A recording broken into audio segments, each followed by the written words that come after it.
Live on YouTube. All right, guys, what we are talking about today is something that, I mean, you guys know me. I've been doing this a long time. 25 years of voice lessons, one undergrad degree in voice, a master's degree in voice. And in all of that time, nobody ever taught me about the pelvic floor. Do you guys know about the pelvic floor? It was not until I worked with the late, great vocal coach, Ron Anderson, who finally taught me about the pelvic floor. Like 20 years of training later, like seriously, like training from the time I was like 12 years old. And now I'm in my 30s. And like until I worked with Ron, I did not know about the pelvic floor. And so I do not want you to fall into the same trap. So let's talk pelvic floor. The pelvic floor, otherwise known as your perineum, is the place in our body that we can use to anchor our sound, to anchor our breath support. It's a natural place that we can tap into to create the most powerful stability in our instrument. So in case you're not familiar with the pelvic floor, with the perineum, it is both men and women have it, okay? It's the tissue and the muscle between the in the front where you pee and the in the back where you poop, okay? And when we understand how to employ pelvic floor as we sing, it can help us to create so much more stability and power. And, for a singer trying to succeed and make a real career out of their voice, and that stability and that consistency are everything. So until I learned how to utilize pelvic floor, I was always more inconsistent than I would like to admit in the earlier part of my career. I could fake it really well. You would probably never know, but I knew that there was a higher level of consistent sound and impact that I was not always showing up with. And so understanding pelvic floor and how to utilize it, it really is the difference between good and great. And guys, I was good. I was always good, but I was only sometimes great until I learned how to employ pelvic floor for that consistency. So what the pelvic floor is, where the pelvic floor is, I was beginning to explain it. It is the muscle between your legs, between where you pee in the front and where you poop in the back. It is sometimes known as the taint, okay? We're all adults here. And I want to help you to feel it and to find it. So what I want you to do is, and it's easier to do this standing, so you'll stand, and I want you to draw your pelvic floor up towards your belly button like you're trying not to pee. Like, that sensation if you have to urinate and you're holding it, right? So that's you drawing your pelvic floor up towards your belly button in that direction. It's when women are taught Kegel exercises, drawing the pelvic floor up, that's that direction of pelvic floor, okay? Now you can also lean down on it in the opposite direction. That's the sensation on pelvic floor if you are having a bowel movement and you're pushing down, or women, you're giving birth, you're bearing down, you're pushing down on pelvic floor, okay? And so just want you to kind of pull up and feel it going this way, and then just kind of shake it out, like wiggle for a sec, get back to neutral, and then bear down on it in the other direction. So we can, that's how you can manipulate. That's where you feel your pelvic floor. That's what it is. Now, when we sing, we do not want to pull pelvic floor up in that feeling of holding it up and in like you're trying not to pee. We don't want to do that, okay? But learning how to lean on it or bear down gently, flex down through it in that feeling of like the direction if you were having a bowel movement or you were giving birth, that feeling, that I should say that action of those muscles is very stabilizing for your diaphragm. Because what it does is if you're bearing down on pelvic floor, it prevents your body from doing the thing that a lot of you do when you don't quite have a handle on your breath support, or you do, but you just need more support for higher phrases or longer phrases, is instead of losing the support and pushing in and up to get that, which will sabotage the sound you want, if you learn how to engage pelvic floor for that bearing down feeling for that, it stabilizes the diaphragm.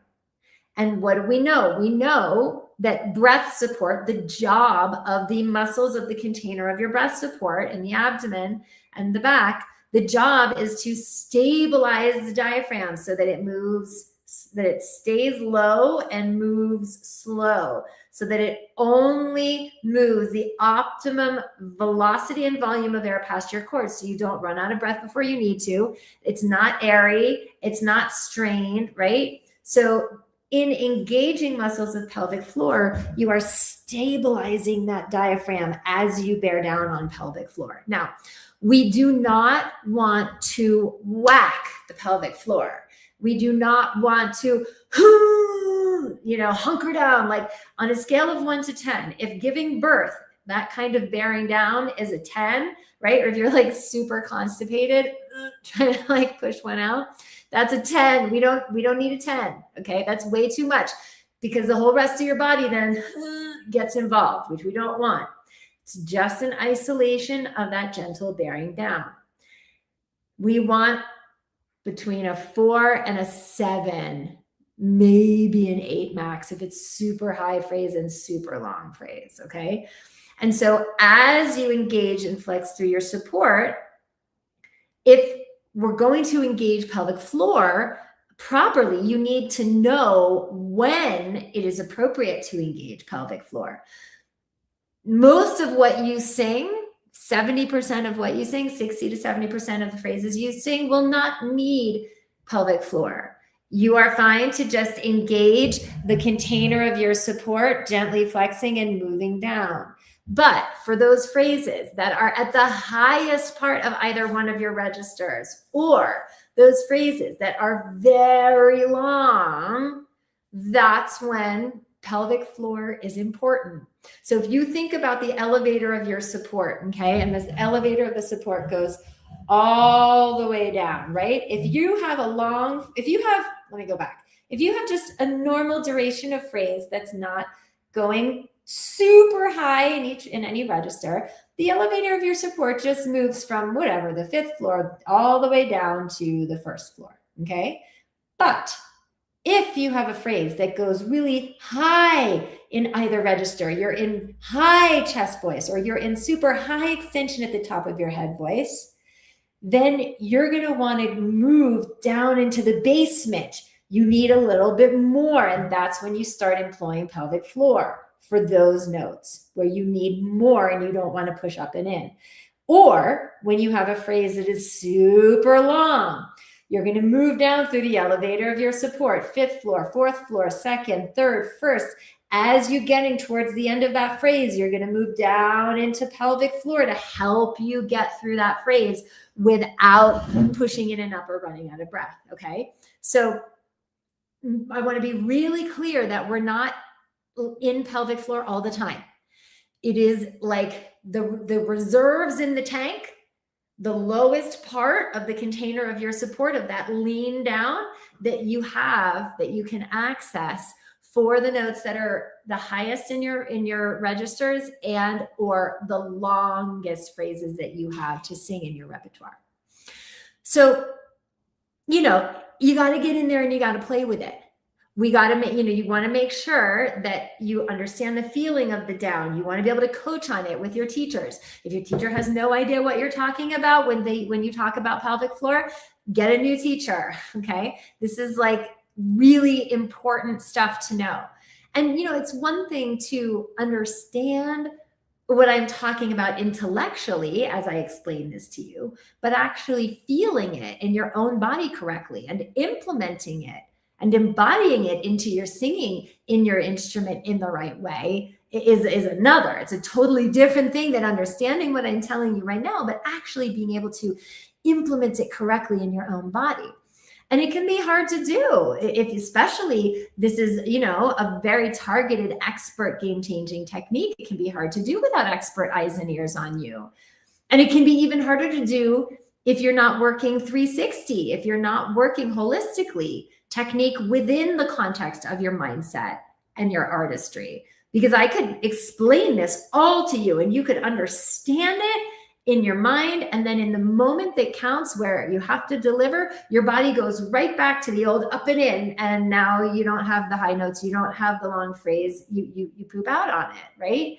So the difference between training that makes you good and training that makes you great is not just having these tools that no other teachers are telling you, but also understanding how to work within the context of your mindset and your artistry so that when it counts, you actually can use these tools and you're not sabotaging yourself out of the technique that you otherwise have embodied. So that is the difference between training that makes you good and training that makes you great. So if you're not where you want to be in your singing, if you're a singer who has had training and you're still struggling with the same stubborn issues, you're still struggling with high chest voice belt, you're still struggling with transitioning between registers, you're still struggling to be able to work your breath support in a way that feels supportive and can sustain long freezes instead of either running out of breath or feeling like you're breathing all the time and it's, you feel like you're going to pass out. I mean, that's like, right? Nobody wants that feeling. Nobody wants the anxiety of going and standing on stage and wondering, oh my God, am I going to make it? Am I going to make it through this phrase? And so if you're a singer who has had training and you're still struggling with these stubborn issues, the same issues time and time again, and you go to your teachers and you get some information and it still doesn't change anything, and you're still struggling to break through, then I want you to book a call with me. I want you to not be shy. I want you to not be worried about, oh my God, she's going to try to sell me something. This is not to sell you a darn thing. This is to get on the phone and understand what are the differences between where you are, where you want to go, what are the big issues that you are struggling with.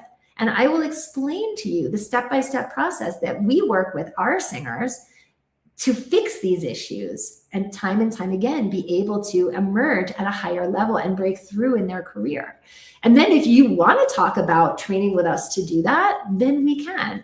And I will show you exactly what that looks like. And if not, that's okay too, okay? But I don't want you to continue to suffer when there are better ways to train and better ways to break through so that you don't have to be constantly 2 steps forward, 2 steps back, 2 steps forward, 2 steps back, and on that negative feedback loop that's just killing your joy, killing your ability to live the potential of your gifts and make a life doing what you love. So get on my phone, get on my call schedule. If you're watching on YouTube, the link to book a call is in the video description copy. I'm putting this link in the chat. If you're watching on Facebook right now, I'm putting it in the comments for you. If you've watched me go live many times and you always hear me invite you to book a call and you've been shy, even though you think about every time, don't be shy. Get on my calendar. Let's talk. Okay. Let's see what we might be able to do to help you to be able to break through these habits and be able to sing at a level that you know is in you, but that doesn't consistently come out right now because the training that you've had is not supporting you to do that. What the call is we will talk for about 30 minutes. We'll talk about where you are, where you want to go, and the gap that's keeping you stuck. And then we'll talk about options if you would like our help to get past that, and I will show you what that looks like. This call, you guys, is for serious singers, for singers who are out there. You've had the training, you're auditioning, you're rehearsing, you're recording, you're doing all the things, and you're just not getting the results that you want despite all of the time and effort that you have put in, okay? You don't have to continue to struggle. There are things, high-level things like pelvic floor that you don't know. And once you have expert eyes and ears on you to help you to implement and embody, all of a sudden things click and then you start moving faster and faster. And before you know it, you're able to do the things, land the things, get the opportunities that previously were going to the other singers. And that's what I want for you. So don't hesitate. Get on my call calendar. Let's talk. And in the meantime, start playing with pelvic floor. And if you want our support on that, get on my calendar. Okay, guys, good to see you. Have an amazing holiday weekend for July 4th coming up, and I'll see you next week. Bye.